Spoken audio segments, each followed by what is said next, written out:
Musician. He had played very well, and sung very well overnight. Unquestionably a good musician. And talks well. Yes, said George Vendale, ruminating. And talks well.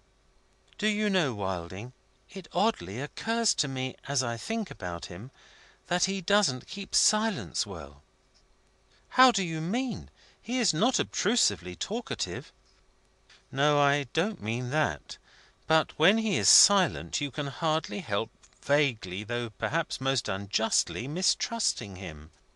Take people whom you know and like. Take any one you know and like. Soon done, my good fellow, said Wilding. I take you. I didn't bargain for that, or foresee it, returned Vendale, laughing. However, take me. Reflect for a moment.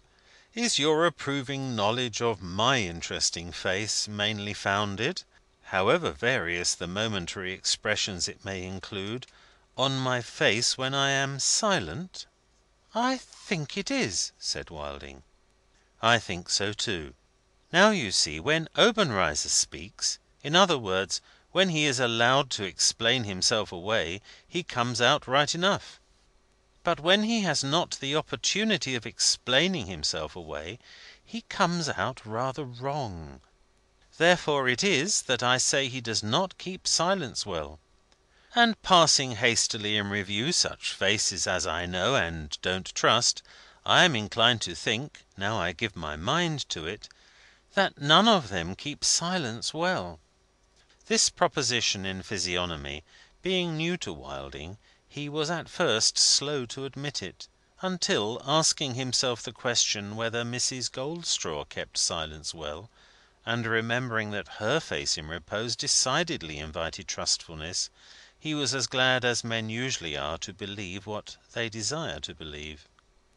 But, as he was very slow to regain his spirits or his health, his partner, as another means of setting him up, and perhaps also with contingent Obenreizer views, reminded him of those musical schemes of his in connexion with his family, and how a singing class was to be formed in the house, and a choir in a neighbouring church. The class was established speedily, and two or three of the people having already some musical knowledge, and singing tolerably, the choir soon followed.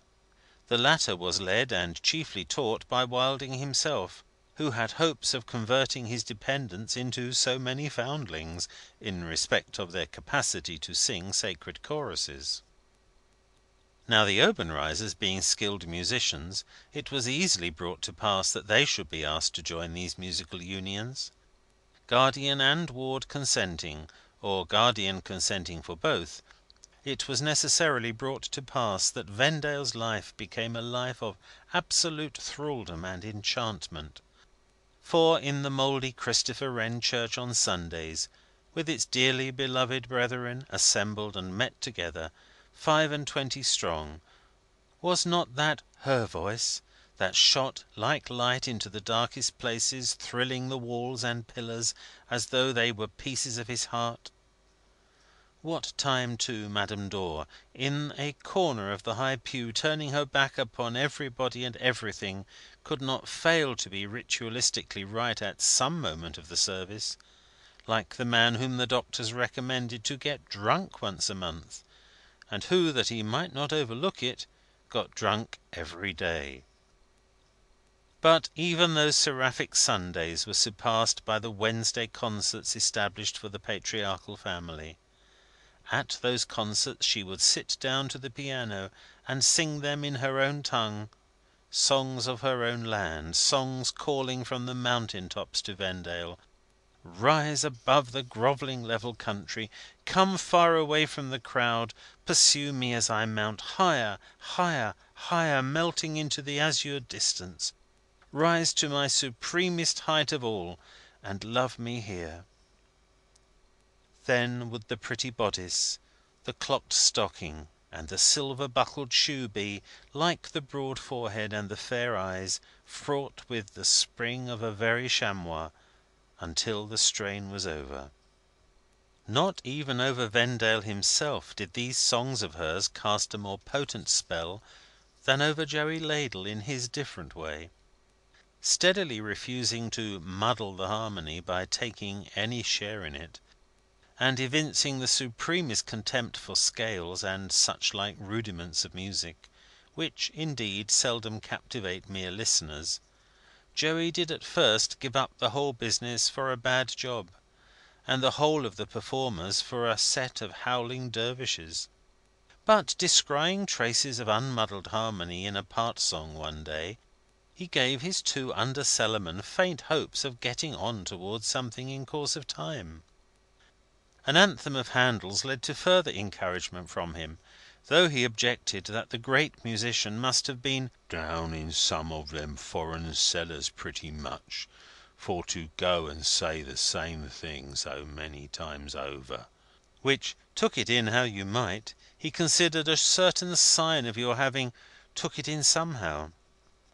On a third occasion, the public appearance of Mr. Jarvis with a flute, and of an odd man with a violin, and the performance of a duet by the two, did so astonish him that, solely on his own impulse and motion, he became inspired with the words "An core," repeatedly pronouncing them, as if calling in a familiar manner for some lady who had distinguished herself in the orchestra. But this was his final testimony to the merits of his mates; for, the instrumental duet being performed at the first Wednesday concert, and being presently followed by the voice of Marguerite Obenreizer, he sat with his mouth open, entranced, until she had finished; when, rising from his place with much solemnity, and prefacing what he was about to say with a bow that specifically included Mr. Wilding in it, he delivered himself of the gratifying sentiment, "Arter that, you may all on ye get to bed," and ever afterwards declined to render homage in any other words to the musical powers of the family. Thus began a separate personal acquaintance between Marguerite Obenreizer and Joey Ladle. She laughed so heartily at his compliment, and yet was so abashed by it, that Joey made bold to say to her, after the concert was over, he hoped he wasn't so muddled in his head as to have took a liberty. She made him a gracious reply, and Joey ducked in return. "You'll change the luck time about, miss," said Joey, ducking again. "It's such as you in the place that can bring round the luck of the place." "Can I? Round the luck?" she answered, in her pretty English, with a pretty wonder. "I fear I do not understand. I am so stupid." "Young Master Wilding, miss," Joey explained confidentially, though not much to her enlightenment, "changed the luck afore he took in young Master George. So I say, and so they'll find. Lord! Only come into the place and sing over the luck a few times, miss, and it won't be able to help itself."